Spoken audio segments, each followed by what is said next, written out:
Pérou News aujourd'hui, tout ce que vous devez savoir sur le Pérou. Controversé. La Conmebol a annoncé les arbitres qui dirigeront les matchs du Pérou contre le Chili et l'Argentine.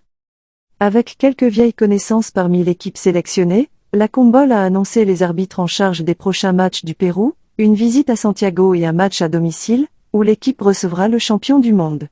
Après avoir disputé en septembre les deux premiers matchs des qualifications pour la Coupe du Monde 2026, un nul 0-0 contre le Paraguay et une défaite à domicile contre le Brésil, l'équipe nationale péruvienne attend son prochain double rendez-vous, où elle affrontera le Chili et Argentine, match avec arbitre désigné par la Conmebol.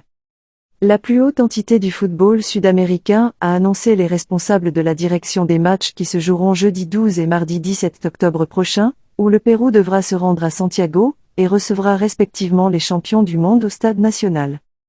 Le Pérou a jusqu'à présent ajouté un seul point, se plaçant à la 7e position du classement, derrière le Paraguay, le Venezuela et l'Uruguay. En prévision du match contre le Chili, l'arbitre choisi par la Conmebol pour diriger le match est Wimar Roldan.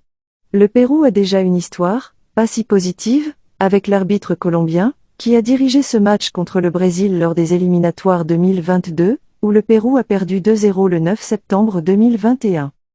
Dans le dit match, le premier but aurait été une faute de Neymar commise contre Anderson Santamaria que l'arbitre n'a pas sanctionné, en plus de multiples coups de joueurs brésiliens que Roldan a ignorés. Le Colombien sera accompagné de ses assistants Alexander Guzmán et Dionisio Ruiz, tandis que Bismarck Santiago sera le 4e.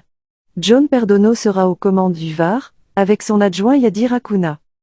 Concernant le match contre l'Argentine, l'arbitre en charge sera le Vénézuélien Jesus Valenzuela, qui sera assisté de Roré Orrego et Tulio Moreno, avec Angel Arteaga comme 4e arbitre.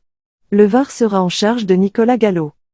L'équipe chilienne ne vit pas un grand moment, n'ayant ajouté qu'un seul point jusqu'à présent, mais étant loin du jeu rapide et dominant dont elle a fait preuve lors des tours de qualification précédents. Ils ont perdu leur premier match contre l'Uruguay 3-1 et ont égalisé sans but contre la Colombie.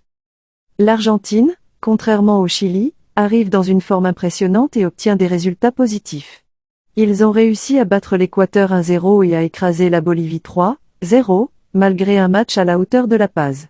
Au-delà de sa grande présence lors des éliminatoires, l'Albicéleste est la plus récente championne du monde. Le Pérou débuterait son entraînement à la Videna la première semaine d'octobre, et la liste des effectifs serait annoncée vendredi 29 septembre, selon la presse spécialisée. La Conmebol a annoncé les arbitres qui dirigeront les matchs du Pérou contre le Chili et l'Argentine lors des éliminatoires. Pérou News aujourd'hui, suivez-nous sur Facebook et Instagram.